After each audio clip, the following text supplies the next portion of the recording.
පාඩම් කරන්න සුදුසුම තැන ඇඳද? හරි. අද අපි කතා කරන්නේ මෙන්න මේ පොයින්ට් එක ගැන. ඉතින් ගොඩක් ළමයි තමන්ගේ පහසුව වෙනුවෙන් ඒ වගේම කම්මැලිකම වෙනුවෙන් ඇඳ තෝරගන්නවා පාඩම් කරන්න. ඒ වගේම සමහරු බිම දිගා වෙලා වැතිරිලා පාඩම් කරන අවස්ථාත් තියෙනවා. ඉතින් ඇත්තටම මේ ක්‍රම දෙකම තමන්ගේ ශරීරයට යම් පහසුවක් ගෙන දුන්නා මේක අපේ මොළයට මේ වගේ ඉරියව්වකින් අපි පාඩම් කිරීම කටයුතු කරනවා නම් ඒක අපේ මොළයට යන සම්භාවිතාවය ඉතාම අඩුයි.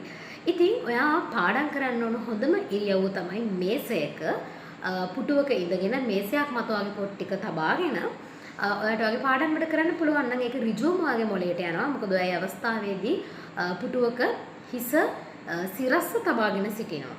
එතකොට මේ හිස සිරස්ව තබාගෙන සිටින අවස්ථාවක ඔයා පාඩම් කරන දේවල් ඔලුවට එන ප්‍රමාණය ඉතාම වැඩි. ඉතින් ඔයාට කවි වගේ දේවල් පාඩම් කරන්න ඕන නම් කවි, ගාථා, ශ්ලෝක වගේ දේවල් වලට පාඩම් කරන්න තියෙනවා නම් හොඳම ක්‍රමය තමයි ඔයා මේක ඇවිද ඇවිද පාඩම් කරන එක. ඉතින් ඇවිද ඇවිද පාඩම් කරද්දී මේක නොදැනුවත්වම ඉතාම පහසුවෙන් ඔයාලට මේක පාඩම් කරගෙන පුළුවන් වෙනවා අඩු ආයාසයක් යොදලා. ඉතින් මේ වගේ තවත් වැදගත් වීඩියෝ බලන්න අපේ හොඳම සිංහල පන්තියේ YouTube channel එක subscribe කරන්න කියලා ඉල්ලනවා.